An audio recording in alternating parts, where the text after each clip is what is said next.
जी मुबशर भाई, देखिए बहुत सारे आपने सवालात उठाए हैं और जावेद साहब ने तो जो माशरती रवैये हैं बिलअमूम हमारे, और इवन पैराडाइम भी जो है डेवलपमेंट का, प्रोग्रेस का, उसके ऊपर भी बड़ी अच्छी गुफ्तगू की है। देखिए इस वक्त पाकिस्तान की मईशत के बारे में आपने देखा होगा कि मतवातिर ये इस तरह के रिपोर्टिंग भी हो रही है और लोग कंसर्न भी कर रहे हैं, आपकी बात भी होगी कि नए जो आदाद शुमार है उसके मुताबिक हमारी आधी आबादी जो है वो गुर्बत की लकीर के नीचे चली गई है। पिछले कई सालों से ये मामला चल रहा था और उसकी एक बुनियादी वजह है कि शरह तरक्की जो है वो एक तो ज़ीरो या नेगेटिव में रही है पहले, और अब वो कहीं जाके 3%, 3.5% के करीब पहुंची है। लेकिन वो भी नाकाफ़ी है, क्योंकि अगर पाकिस्तान में जिस तरह से आबादी की रफ्तार में इजाफा हो रहा है और रोज़गार के लिए नौजवान लेबर मार्केट में एंटर हो रहे हैं, आपको 7 से 8% कम से कम ग्रोथ रेट चाहिए, जो कि इस वक्त हमारे पड़ोस हिंदुस्तान का यही ग्रोथ रेट है। चीन का आपके सामने ही है, पिछले 30-40 साल से उनकी हाई ग्रोथ की वजह से गुर्बत में भी कमी हुई है बहुत, बल्कि जो एब्सोल्यूट पॉवर्टी है उसका तो खात्मा हो गया है चीन में। दुनिया का सबसे बड़ा जिसे कहा जाता है हालिया तारीख का मोजज़ा ये है कि 800 मिलियन लोगों को चीन ने गुर्बत से निकाल कर बाहर ले आया है। तो उसकी एक ही चीज़ है और वो है कि हमारे यहाँ इकोनॉमिक ग्रोथ या माशी तरक्की हो। अब उसमें क्या चीज़ रुकावट है सबसे बड़ी, जो उसमें जो हमें माशियात बताती है, और कि उसके लिए आपको सरमायाकारी चाहिए होती है, सरमायाकारी या इन्वेस्टमेंट जैसे कहते हैं। और सिर्फ फॉरेन इन्वेस्टमेंट नहीं, वो ज़रूरी होती है, लेकिन जो मुल्क के अंदर जो लोग हैं, जिनके पास पैसा है, दौलत है, वो भी इन्वेस्ट नहीं कर रहे पाकिस्तान में। वो बल्कि अपना पैसा बाहर, आपको आप इसके ऊपर खुद भी बात करते रहे हैं कि दुबई में अरबों रुपए की प्रॉपर्टीज़ हैं, कहीं और बाहर सरमाया मुंतकिल हो जाता है, या पहले बैरून मुल्क ले गए, पाकिस्तान में नहीं लगाते। और क्यों नहीं लगाते, यही सबसे बड़ा इस वक्त जो चैलेंज है हुकूमत के लिए और हमारे माशी प्लानर्स के लिए, वो है। अब इसमें दो बातें हैं।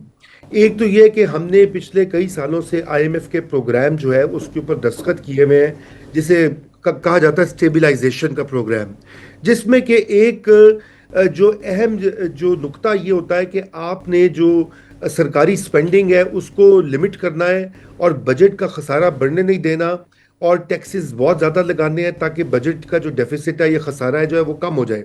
अब टैक्सेस की जो शरह है, हमारे जो सारे इन्वेस्टर्स से बात कर लीजिए, चाहे वो मुल्क के अंदर हो या बाहर हो, वो सब उसके ऊपर नाला है कि जो टैक्स स्ट्रक्चर है वो इन्वेस्टर फ्रेंडली नहीं है। एक तो ये बात है। और दूसरी इसमें अहम नुक्ता ये है कि जो हमारे यहाँ जो जैसे कहा जाता है बैरियर्स टू डूइंग बिजनेस, यानी कि यहाँ पर किसी ने छोटा सा कोई कारोबार भी स्टार्ट करना हो तो उसको 8-10 परमिट्स और मुख्तलिफ सरकारी महकमों से के जंजाल से गुजरना पड़ता है, हर जगह रिश्वत देनी पड़ती है। तो उससे जो रिटर्न आना होता है वो नहीं मिलता सरमायाकार को, छोटा बड़ा मीडियम साइज जो भी है। तो ये मामला सबको पता है।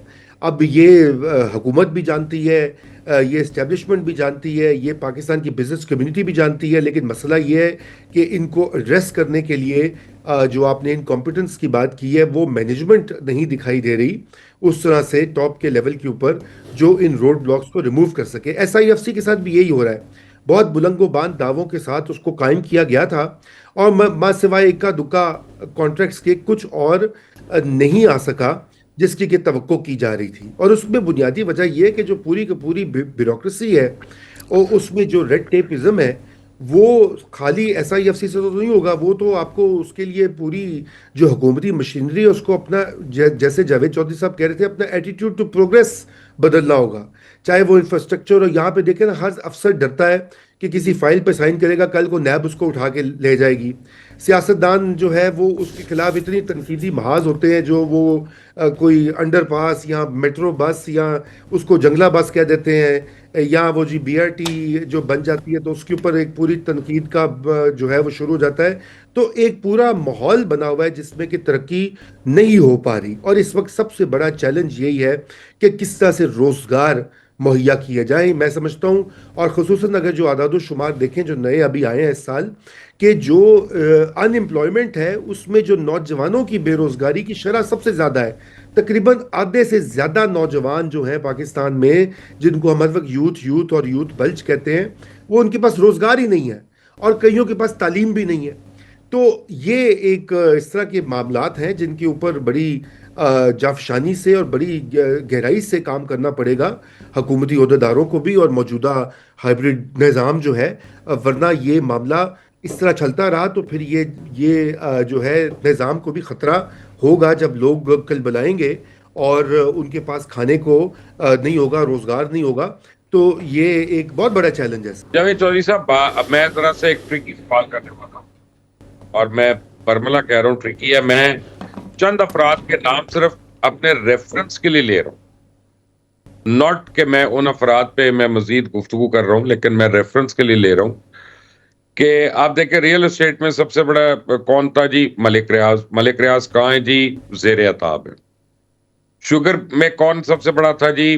جہانگیر خان ترین. جہانگیر خان ترین کہاں ہے جی؟ زیر عتاب ہے، اتنے پرچے، ایف آئی اے انکوائری فلاں. میڈیا میں سب سے بڑا کون ہے جی؟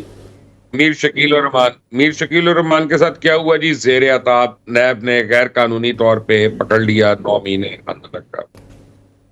اسی طرح فارماسیوٹیکل میں کیا ہوا جی؟ ایفروز فارما زیر عتاب.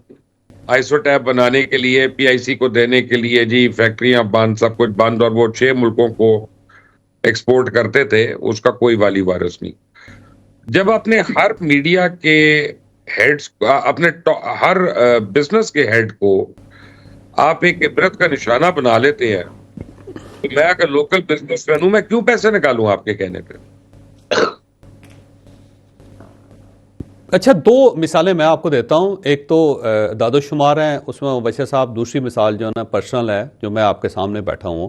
میں دونوں مثالیں آپ کے سامنے رکھ دیتا ہوں. ایک تو پاکستان کے جو ٹاپ 50 بزنس مین ہیں، میں پاکستان کے ٹاپ 50 بزنس مین جو سارے کے سارے کھرب پتی ہوں گے، آپ صرف اور صرف ان کا پروفائل چیک کروا لیں. ان سب کے بچے ملک سے باہر ہیں، یہ خود بھی باہر ہیں. یعنی ان کا جو اصل گھر ہے وہ پاکستان نہیں ہے، یہ یا دبئی بیٹھے ہوئے ہیں، یا امریکہ بیٹھے ہوئے ہیں، یا یورپ بیٹھے ہوئے ہیں. یعنی اس سے آپ اندازہ لگا لیں کہ پاکستان کے اوپر کتنا ایک ٹرسٹ ہوگا لوگوں کا، کہ جو لوگ یہاں سے کما رہے ہیں، جن کی نسلوں نے یہاں پہ کمایا ہے، وہ یہاں پہ نہیں رہنا چاہتے، یا انہوں نے اپنے بچوں کو یہاں نہیں رکھا ہوا. آپ کراچی کے بزنس مینوں کو دیکھ لیں، چند ایسے بزنس مین ہیں، مثلا زیادہ نہیں، چلیں ایک درجن ہوں گے، 2 درجن ایسے ہوں گے، جو مبشر صاحب ہفتے میں 5 دن دبئی سے آتے ہیں. ان کی فیملی دبئی میں رہتی ہے، خود بھی وہ دبئی میں رہتے ہیں، اور وہ صبح کی فلائٹ سے کراچی آتے ہیں، یہاں پہ سارا دن کام کرتے ہیں، شام کی فلائٹ سے وہ واپس دبئی چلے جاتے ہیں.